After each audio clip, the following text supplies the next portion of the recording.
Hello guys, it's your boy Sir Troy and welcome sa panibagong video natin, Dominar 400 UG Touring Setup. So ito nga pala yung bike na gagamitin natin para sa 2024 Boss Ironman Motorcycle Challenge dito sa Luzon. So ngayon ipapaliwanag ko sa inyo kung ano-ano yung mga nilagay natin dito, magkano yung mga parts, at paano nga ba nauwi yung ating Dominar 400 UG sa ganitong itsura.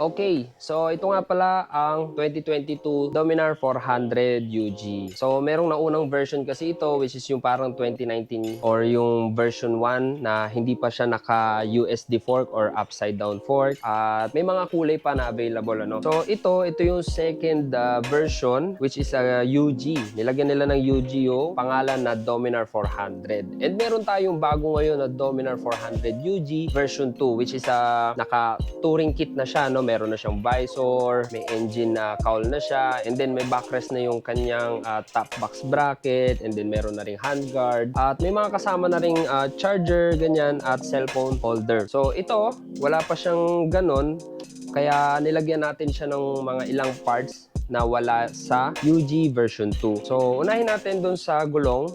Bilang parte ng isang adventure bike, so nilagyan natin siya ng Corsa Cross S Dual Sport Tire. So, marami kasing klase ng mga motor, ano? May sports bike, may naked, may scooter, may adventure bike, may cruiser, may bobber, may chopper, marami, no? So, itong isang type ng motor na ginawa natin dito sa ating naked, so ito kasi ang standard issue ng Dominar 400 ay naked bike. So, ginawa lang din natin siyang touring dahil ang modification naman ng Dominar 400 ay malawak at wala namang nakalagay sa papel natin na kung siya ay adventure bike or naked or sport.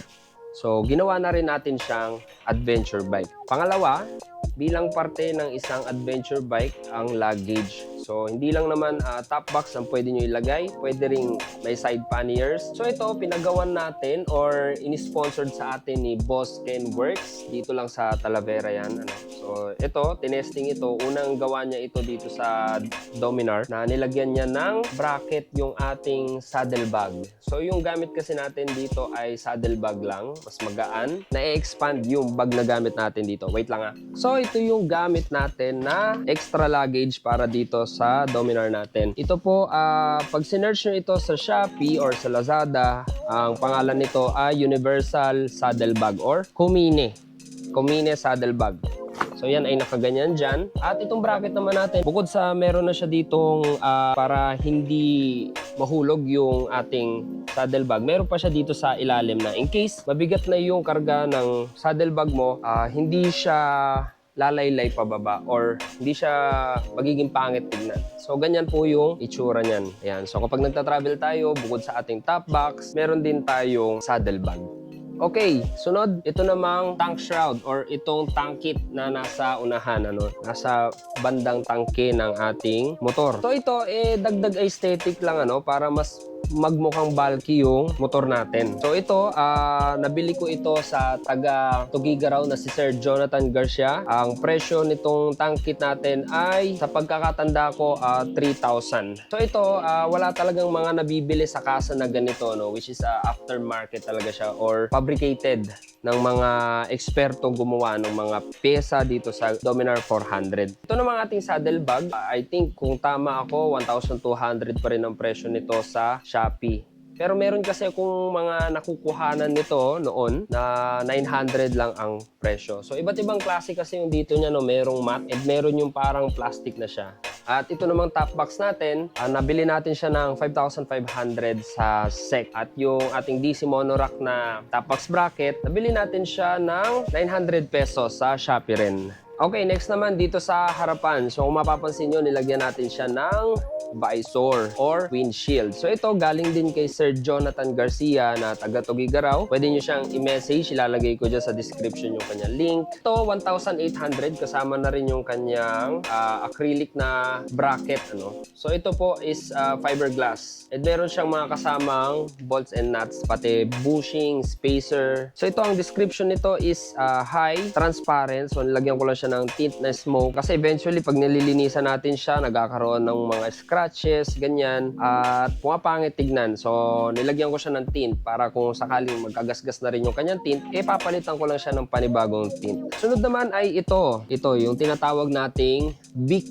Sa mga adventure bike, kadalasan makikita nyo, meron talaga itong mga windshield na to at yung Bic. So kung mapapansin nyo doon sa unahang gulong natin, wala na siyang tapaludo. So dahil nag-oversize nga tayo ng tires, medyo sumasabit yung gulong natin sa harapan. Pero yun din naman yung parang naging isang inam niya, na nung nababati itong Dominar natin is para siyang hindi Dominar na. Nagmukha siyang motard dahil wala na siyang front fender. So yung Bic na, So kung tatanungin nyo ako pagdating sa tilamsik ng mga tubig at putik, wala tayong masasabi dyan. Tatama talaga yan sa radiator at sa elbow ng ating exhaust. Ngayon, dito naman sa ating handlebar, itinaas natin siya, nilagyan natin siya dito ng handlebar riser. So ito, pinalitan ito, hindi lang basta nilalagyan ng spacer. I think 1 inch ito or 1.5 inch yung kanyang height. So parte ng pagiging isang adventure is yung mataas na handlebar. So yung handlebar riser natin ay nabili din natin sa Shopee ng 800 pesos. So dito naman sa tangke natin, wala tayong mababago rito kasi kung mapapansin niyo yung mga legit na adventure bike talaga, matataas talaga yung mga fuel tanks nila,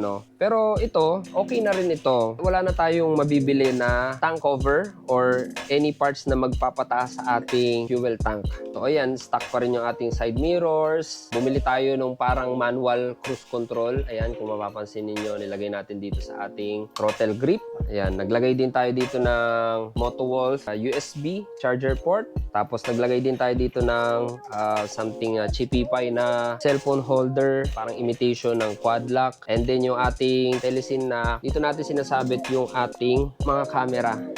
Ayan, 360 or GoPro. Bukod doon, dito kung mapapansin nyo sa gilid natin, may mga nakasabit na rin ng mga ilaw rito. Meron siyang crash guard dito or slider. So itong crash guard na to, standard issue yan. Pag bumili kayo ng Dominar 400, meron na talaga siyang kasama. So nilagyan lang din natin siya ng Motowolf na slider. So parang hard plastic lang ito. So meron din tayo ditong 120 watts na mini driving light galing ng Showwolf. Napakalakas na ito talaga, So kahit itong dalawang MDL lang yung gamit natin, subukan ko na rin kasi sa ride ito, talagang papasa na rin, pang Boss Ironman na rin. Ayan, so sa mga parts na nirefresh natin dito, bago natin siya itakbo ng Boss Ironman, bagong palit na rin yung ating kadena. Chipipay lang muna yung nilagay ko. So kung magamit natin siya ng 10 to 15,000, papalitan na rin natin siya ulit. Yung kadena na nilagay natin dito ngayon is RK Takasago. So nasa 1,000 to 1,100 lang yung kanyang presyo. Ma-order nyo rin yan sa Shopee or sa Lazada. Next, yung ating mga brake pads, naka-chipipay lang din sila. Ang brand na gamit natin ay Bendix front and rear. So yun ay mga regular na brake pads lang din.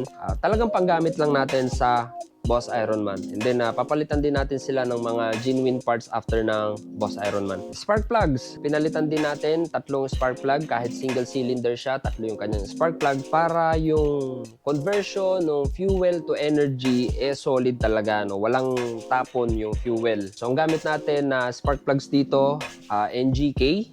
So fuel filter, pati doon sa kanyang fuel pump, yung element, yung filter, napalitan na rin natin. Air filter, pinalitan na rin natin. Yung washable yung gamit natin. Pero ito, sariling build namin nung isa kong kaibigan na si Sir Paul Agustinian. Shoutout kay Sir Paul Agustin. Binigyan niya ako nung sarili niyang build na washable na air filter, which is bukod sa pagiging washable niya, meron din kaming mga nilalagay doon para mas maging effective yung pag-filter ng air. So dito pala sa ibabaw ng tangke natin, meron tayo ditong tank bag. Ano. Ito yung ating gamit na tank bag dito. Kusaima. So ito ay mini. Meron kasi siyang standard size. So mini lang yung nilagay natin. Ito, 2,500 pesos. Meron na rin siyang kasamang flange and yung kanyang mga screws. So ito, ganyan lang siya.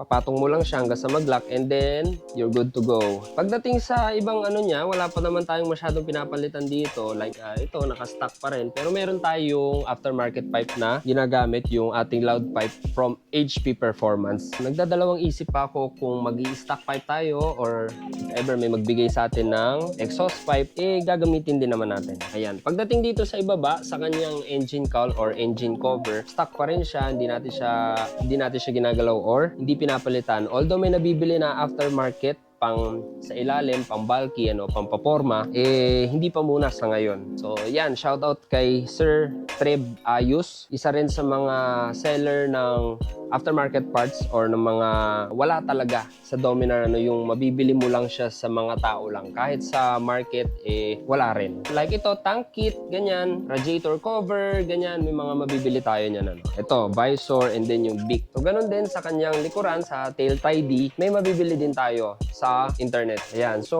ano bang masasabi ko dito sa Dominar 400 UG natin, So, siya kasi ay 30,000 na yung natatakbo ng odometer, which is bata pa rin talaga yon. At talagang proper maintenance lang ang katapat niyan para magtagal yung motor. So, pagdating sa fuel efficiency nito, pagdating sa fuel consumption, talagang isa itong Dominar 400 UG sa matipid ang konsumo. So, itong Dominar natin, nung first year niya, naaabot pa natin yung 37, Kung minsan nagte-38 kpl siya or kilometers per liter. So, napakatipid na nun. Parang scooter na nakapanggilid na yon. At pagwalwalan naman, maabot siya ng 29 hanggang 33 kpl. Depende sa distance yon. Kung walang preno-preno at diretsuhan lang ang takbo, maganda talaga yung magiging fuel consumption nyo. Lalo na tatlo yung spark plug nito. Sunog na sunog talaga yung ating gasolina. Sa ating mga suspension, wala tayong ginagalaw dyan. In-adjust lang natin siya sa level 1 para tumaas yung likod at mas maging soft yung play ng suspension.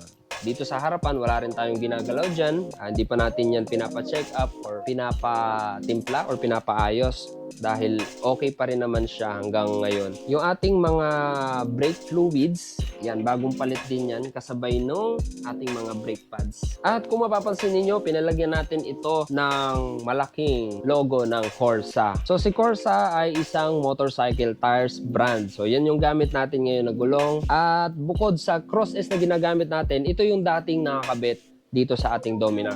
Yan. So ito yung semi-race tire ng Corsa, ang Platinum R93. So correct me if I'm wrong, pero babanggitin ko na rin kasi hindi ko alam kung ito yung pagkakaintindi ko sa sport touring at adventure touring. So kapag ka naka-road tires tayo, ang tawag sa ating adventure bike is sport touring. At kapag ka naman tayo ay naka-dual sport tire, yon yung tinatawag na adventure touring. Pero ako, mas prefer kong gumamit ng dual sport tire dahil alam nyo na, hindi naman ganun ka-perfecto yung kalsada natin dito sa Pilipinas at marami ring kalat. So, the best talaga na gumamit kayo ng dual sport tire para hindi kayo mabibigla or hindi kayo magugulat sa mga corners na may umaagos na tubig, may putik, may nakakalat na buhangin. Kasi sa dual sport tire, maraming dadaanan yung dumi. Ayan. At pagdating naman sa top speed nitong ating Dominar 400 UG, nung all stock pa siya at hindi pa natin nilalagyan ng kung ano-ano, maabot siya ng 167 to 173. Pero ngayon, maabot na lang ito ng 155 or 160 minsan kapag ka talagang sagaran na. Pero medyo matagal nang kukunin yun, dahil marami na siyang wind drag. Gaya nito, yung visor, itong tank kit, lalo na pag nakakabit itong ating saddle bag. So sa ating upuan, di pa natin ito ginagalaw or pinapaayos, stock pa rin siya. Pero I think kung ipang long ride nyo talaga ito at kayo ay tumitimbang ng more than 70 kilos pataas, I suggest na padagdagan nyo yung kanyang seat cushion or papalitan nyo. Dahil ito, kapag ka nagra-ride ako, lalo na pag mga 500 kilometers na pataas, nararamdaman ko na rin talaga na medyo sumasakit yung aking puwitan. Soon, papapalitan natin ito ng cushion or ng design. Ayan, ano pa ba yung ating nalimutan dito?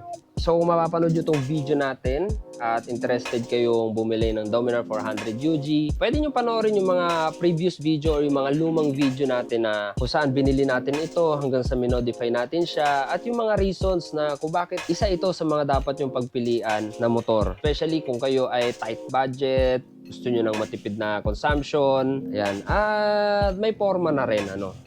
So, tingin ko, yan lang muna yung para sa video natin. At kung nagustuhan nyo yung vlog natin, please like, comment, share, and subscribe. And hit the bell notification para updated kayo pag may bagong video tayo. So, magkita-kita tayo February 23 and 24 dyan sa Subic Bay International Airport para sa 2024 Boss Ironman Motorcycle Challenge Luzon Leg.